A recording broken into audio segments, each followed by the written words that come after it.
De actualidad.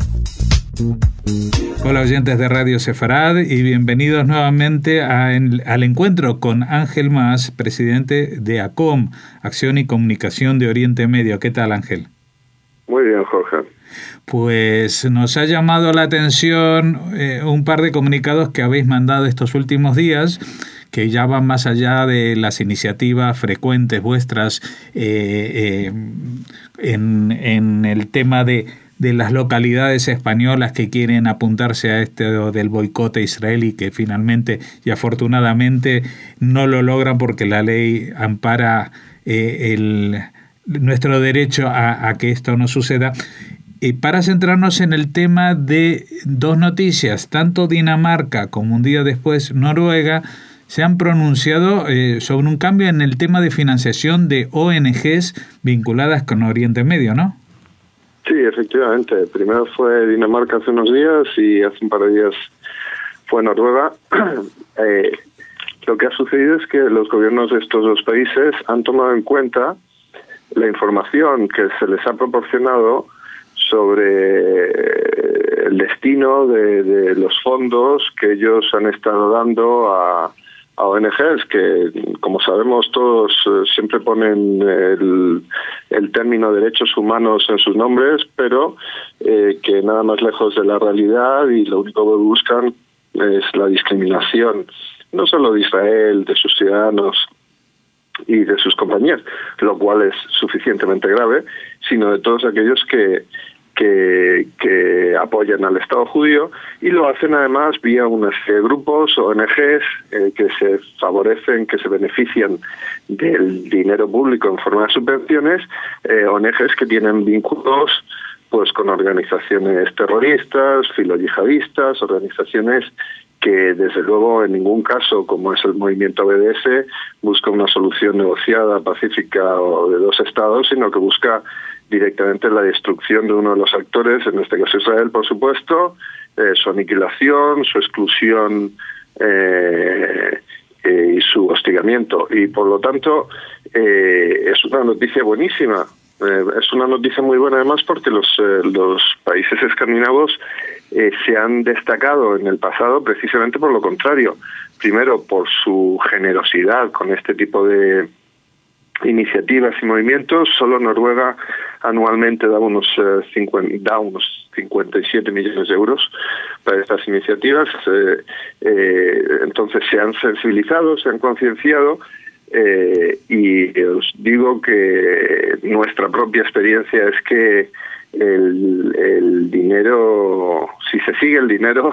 y si se consigue que esas fuentes de financiación se restrinjan, esta gente que al final son profesionales del hostigamiento y son profesionales de la glorificación del terrorismo, pues al final sufren, claro. Uh-huh. Bueno, nos llamó la atención, Noruega siempre está un poco al margen porque al no pertenecer a la Unión Europea tiene más margen, digamos, de acción en su política exterior.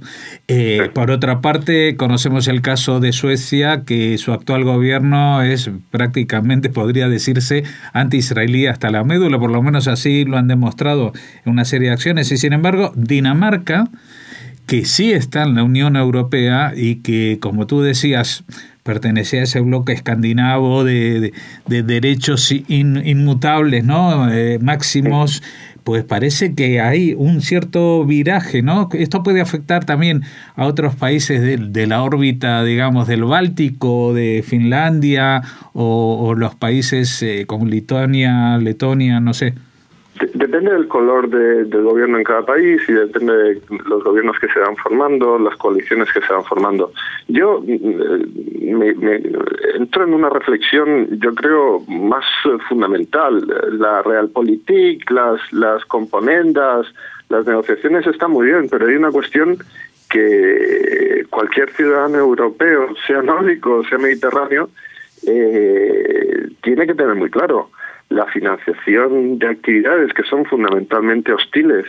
a un gobierno democrático y amigo, que buscan la discriminación de sus ciudadanos y de cualquier otro ciudadano de esos países que apoya a ese Estado democrático es simplemente aberrante. Lo que no nos debe sorprender, esperamos que esto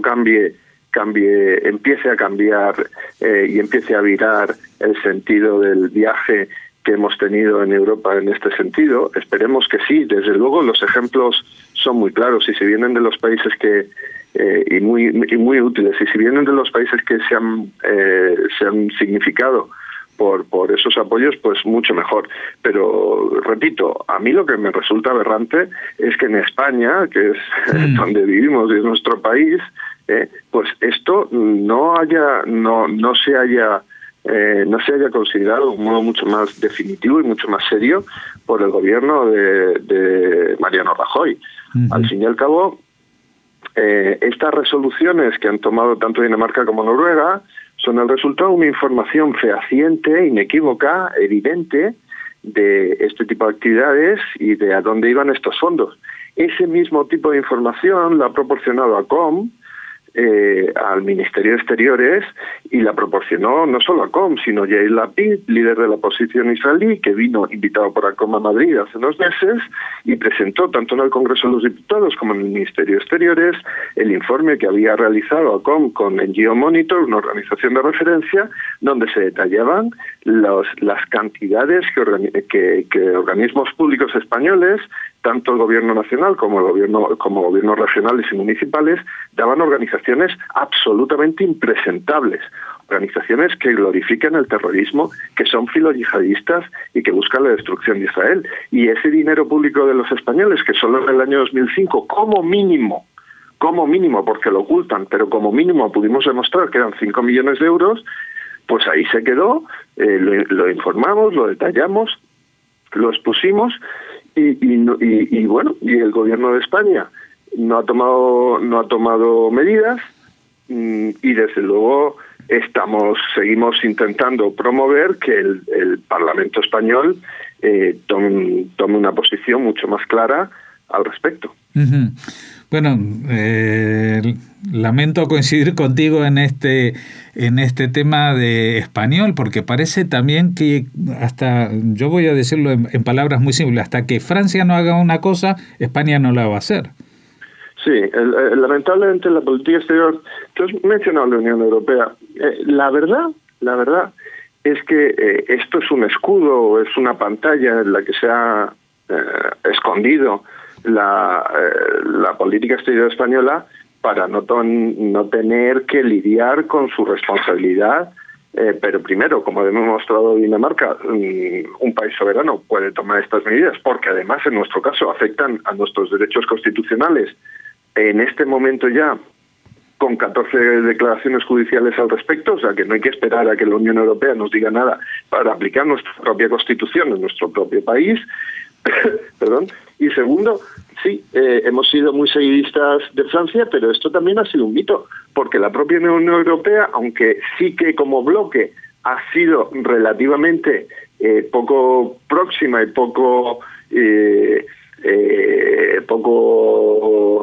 amigable hacia las posiciones israelíes, pero en las votaciones internacionales la Unión Europea no vota exactamente como un bloque. Algunos países en algunas votaciones se abstienen, incluso votan que no, y otros siguen votando que sí. Lo nuestro, es cierto, es un seguidismo probablemente mucho más fuerte, como tú dices, de la política exterior francesa, que ya veremos si vira o no vira, ellos tienen sus propios problemas demográficos y políticos internos, pero que eso no puede servir de excusa ni de escudo a la administración Rajoy para tomar las medidas que tiene que tomar en España, siguiendo la Constitución de España. Uh-huh. Bueno, mencionabas esto de las diferencias entre la política exterior de la Unión Europea y de los países que la constituyen, y me recordó un encuentro que tuvo Netanyahu de visita en Bruselas hace una semana, unos días, en el cual Mogherini no estaba al tanto de una reunión con los 27 ministros de Exteriores, o 28 porque el de Reino Unido todavía funciona como tal dentro de la Unión, en un desayuno de trabajo, así lo llamaron, creo que convocado por Letonia o Lituania, no recuerdo bien, pero que allí pues estaban todo el mundo acercándose a Netanyahu y en cambio Mogherini diciendo nunca en la vida, jamás vamos a reconocer Jerusalén, no sé qué historia. Bueno, aquí hay un movimiento tectónico que va mucho más allá de nuestras pequeñas cuitas y estrategias políticas de corto calado. El movimiento tectónico es, primero, que tenemos una administración norteamericana que ha virado en este asunto y ha tomado una política y unas posiciones mucho más claras, mucho más rotundas, y no solo ha hecho eso, sino que ha advertido muy claramente en la ONU el otro día que además pasará lista. Toma nota de dónde está cada uno, advirtiendo de que esto es un asunto muy importante para los Estados Unidos y que se sienten, por lo tanto, ellos afectados directamente. Por lo tanto, la administración española, allá ella lo que hace, si prefiere apoyar en la ONU propuestas de luminarias de la democracia internacional como Yemen o Turquía, que fueron los que hicieron la última propuesta, a la que España votó que sí, o si a lo mejor le interesa más bien llevarse bien con la administración norteamericana. Bueno, eso ya cada cual. Ese es el primer movimiento tectónico. El segundo es que históricamente se decía, bueno, si al final la cuestión es que nos interesa llevarnos bien con los países árabes, que ellos presionan mucho con este tema, esto comienza a ser de nuevo, se empieza ese castillo en naipes a derrumbar desde el momento en que, aparte de su retórica pública que ellos siempre mantienen de declaraciones más o menos altisonantes, la realidad que todo el mundo conoce y comprende es que el problema que tienen ahora mismo los países árabes no se llama Israel, se llama Irán, y que por lo tanto hay un acercamiento a las posturas de Israel y el mismo reconocimiento de los Estados Unidos de la evidencia de que Jerusalén es la capital del Estado judío, pues aparte, como digo, la retórica hueca que ellos suelen utilizar, pues han escondido un poco el bulto y no han querido hacer demasiado ruido. Eso debería de nuevo a la administración Rajoy y a su Ministerio de Exteriores y al ministro Dastis hacerles reflexionar que en realidad nos estamos quedando atrás mientras otros se reposicionan en ese nuevo marco, en ese nuevo mapa internacional. Nosotros estamos anclados en el pasado y las posiciones de hace mucho tiempo, y cuando toque cambiar, porque tendrán que cambiar de postura, pues estaremos en el vagón de cola de todos los países.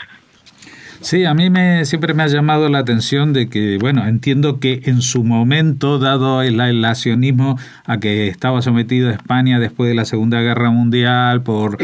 el acercamiento de Franco a los regímenes del eje, que pues creara esta amistad, tradicional amistad con los países árabes, también por el tema de la crisis del petróleo en los años 70, la famosa cuota del rey, etcétera, etcétera. Pero todo ese modelo también económico y también internacional ha cambiado drásticamente, y durante todas estas décadas desde entonces, tanto los gobiernos de derecha como de izquierda, o de centro derecha o centro izquierda, por llamarlos de forma más suave, han optado por exactamente la misma vía de diplomacia exterior, ¿no? Sí, yo creo que tiene que ver, al final los ministerios de exteriores de cada país tienen verdaderamente una personalidad muy definida desde hace muchos años, desde hace muchas décadas. El Departamento de Estado, el Foreign Office en el Reino Unido y el de España pues tiene lo mismo, y son muchos años, mucho pozo histórico de cierto seguidismo, como hemos dicho, a las políticas de exterior francesa. Curiosamente, en el momento o en la situación en la que la política exterior francesa en muchas regiones del mundo no está precisamente alineada con la nuestra, y bueno, yo creo que hay también un componente de pereza intelectual y falta de coraje a la hora de tomar posicionamientos, pero ante eso los intereses de España sufren. A mí, cuando me dicen de la tradicional amistad española de los españoles con el mundo árabe, pues me hace gracia. Quiero decir, si nos hemos dado bofetadas históricamente ha sido con el mundo árabe, pero bueno, no sé, alguien acuñaría la frase acalaría, ¿no? La realidad es que ahora mismo, como digo, con el liderazgo de los Estados Unidos se están cambiando muchas cosas. Hay que recordar que el Congreso norteamericano pasó de nuevo hace unos días el Taylor Force Act. Es una ley que vincula cualquier ayuda que den los Estados Unidos a la autoridad palestina a un comportamiento que ahora mismo la autoridad palestina no tiene. Al cese de la glorificación del terrorismo, al cese del apoyo a lo que ellos llaman los mártires, al cese de la financiación, de la subvención de los terroristas presos, en los que, por cierto, la autoridad palestina se gasta el 15% de los presupuestos que obtienen de todos los donantes internacionales. Estados Unidos es el más importante donante, ya les ha mandado el mensaje claro y rotundo, y lo que estamos esperando y lo que seguimos empujando en España es para que ese mínimo comportamiento ético, que es que el dinero de los españoles que va a subvencionar a la autoridad palestina de un modo tan generoso, y tampoco sabemos muy bien por qué, pues porque no tenemos ningún lazo histórico ni cultural con ellos, pero bueno, si ese dinero va, que como mínimo no se gaste en subvencionar a yihadistas presos. En España hay un pacto antiyihadista firmado por los principales partidos democráticos y, sin embargo, el dinero del contribuyente español va a financiar a yihadistas que han cometido crímenes horribles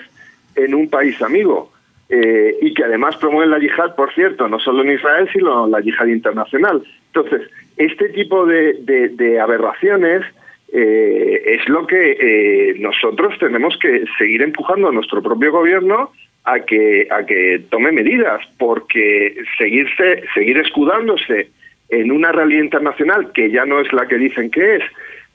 y no haciendo uso de las prerrogativas de un gobierno nacional y de nuestra propia soberanía y de nuestra propia ley para que el dinero de los españoles no vaya a ese tipo de usos tan miserables, pues es lo que tenemos que hacer, tener a nuestro propio gobierno, hacerle responsable de sus actos. Uh-huh. Bueno, yo en estas últimas horas del 2017 realmente estoy teniendo un poco de un feeling apocalíptico, porque estoy viendo muchos pequeños movimientos, pero que no se habían dado antes, en favor de todo esto que venimos luchando hace tanto tiempo, que parecía una misión imposible, ¿no? El reconocimiento, el derecho a la existencia de Israel, el no financiar a los terroristas, incluso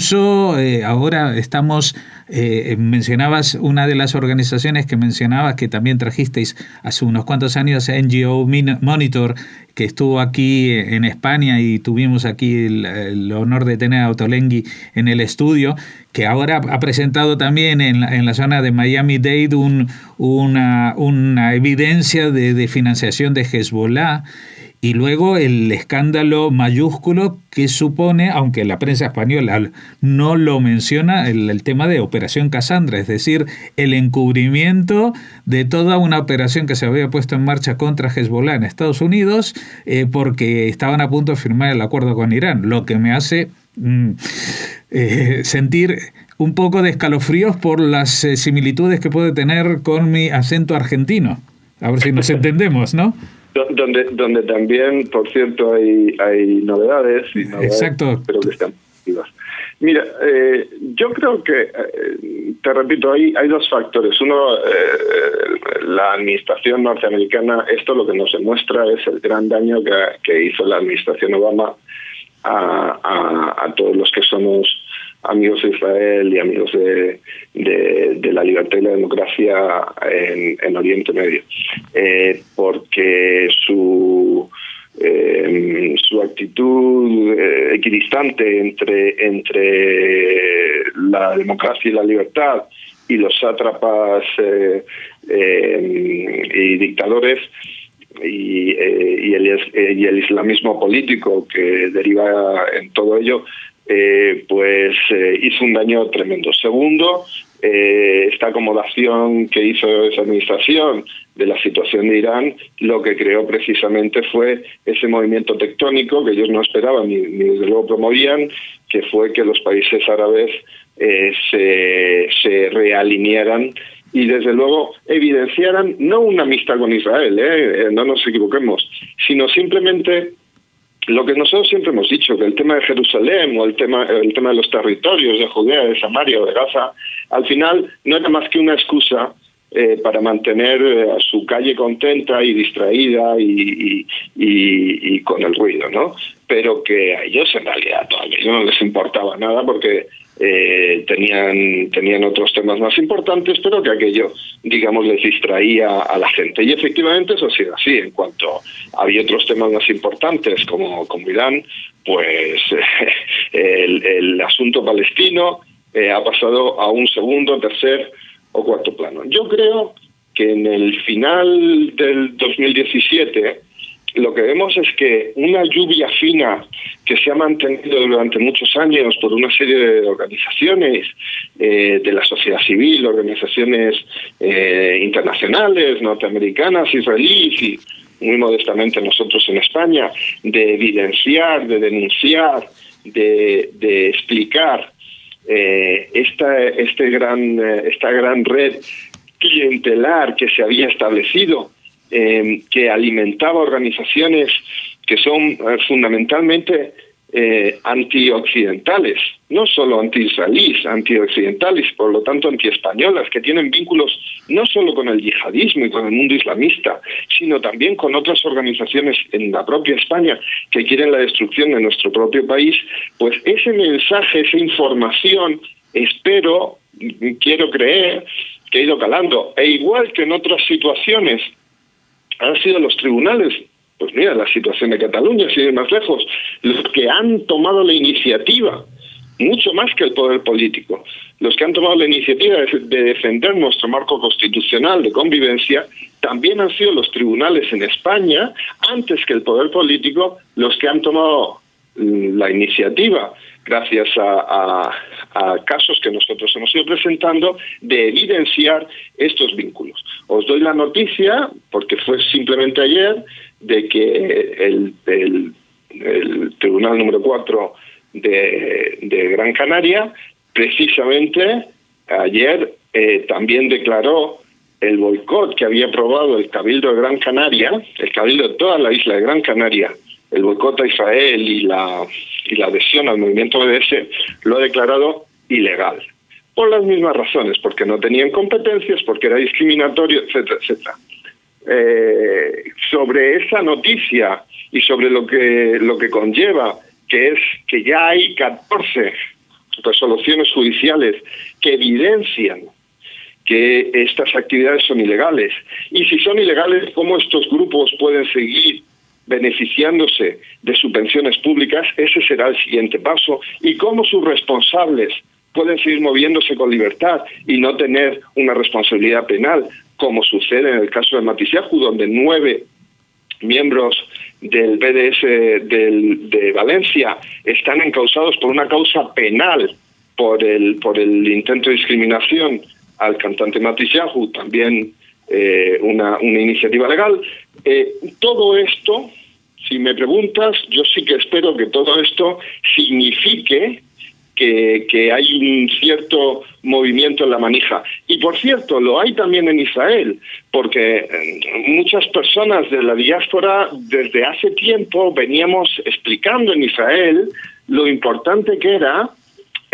tomarse estos asuntos en serio, el asunto del BDS, etcétera, pues porque la deslegitimación política del Estado judío, que luego sería económica y que sería simplemente un ostracismo en el marco internacional, era un asunto de primordial importancia. Durante un tiempo no se llegó a comprender, y desde la creación del Ministerio de Asuntos Estratégicos, que siendo ministro Gilad Erdan, que está haciendo una labor fantástica, yo creo, se lo han tomado verdaderamente en serio, y yo creo que lo que estamos viendo son los resultados. Pues nada, como decías, que siga lloviendo fino y porque nos viene muy bien no solamente para estas cuestiones, también para el clima y el campo. Ojalá que siga lloviendo fino toda esta buena, esta agua tan necesaria, porque estamos sedientos de un poquito más de verdad, que nadie pretende la verdad absoluta, pero tampoco podemos ir con la venda durante tanto tiempo. Muchas gracias, Ángel. Muchas gracias, Ángel Mas, presidente de Acción y Comunicación de Oriente Medio.